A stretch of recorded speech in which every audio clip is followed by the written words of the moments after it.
Good afternoon, Katy. This is Penelope Pitts, and I want to comment on your post on how to prevent burnout, vicarious trauma, and ministry burnout. I truly appreciate reading your post. It was very interesting to see and the ministries, some of the ministries that you spoke about in the different countries. It's very exciting to see that someone that does things outside the United States.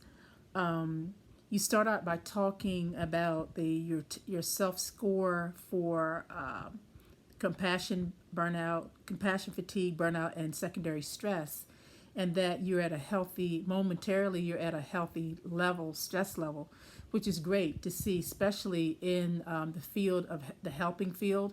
It's so easy to get burnout. It's so easy to take on more than what we are able to manage in a healthy manner. Not so much because what I found in the field, not so much because as helpers we desire, but because we have such a heavy caseload. There's such a need and so few workers that are in the field.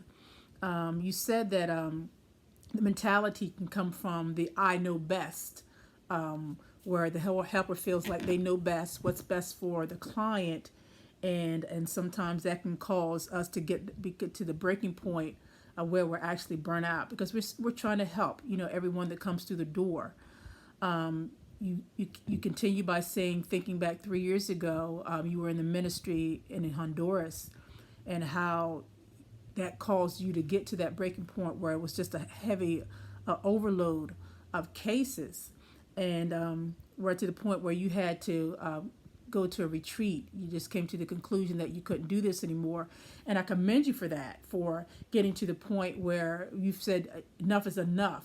Unfortunately, like I said so many times, it's just such a great need and so few workers that the workers are overwhelmed and overworked.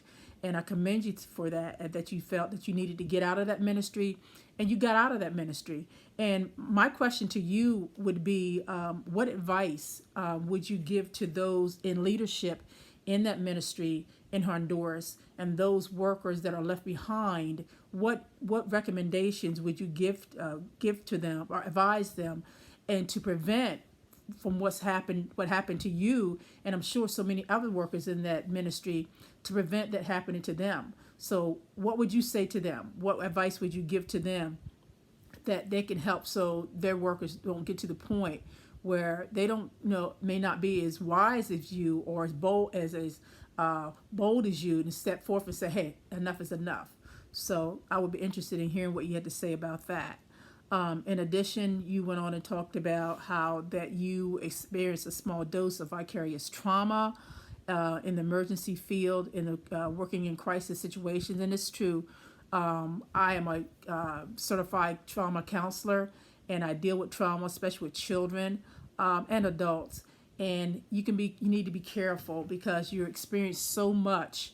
You may not be actually in the traumatic situation, but you're hearing other people's traumas over and over and over again, especially when you do what's called a TFCBT, where they're doing a trauma narrative and they're talking about that and writing about that situation over and over and over and over and again. So you're reliving that over and over and over again with that client as well. I appreciate you saying that, being honest and saying that you experienced it as well. You went on to say that you talked about how the ministry can be like being on a hamster wheel, where we just get on that wheel and just keep going over and over and over again, not making sure that we're well, but just keep doing the same thing over and over again. And you said that the Lord in the ministry, a lot of times what happens is that we the churches feel that we should just overwork ourselves. They have the scripture that the Lord will put no more on you than what you can bear. And sometimes it's not the Lord that's putting this on us. Sometimes it is us. And you ended up by saying even the Lord knew when it was too much, and he went away. Sometimes he would separate himself from the crowd. So again, I thank you and I appreciate your post, and I thank you for being so honest. Thank you. Bye.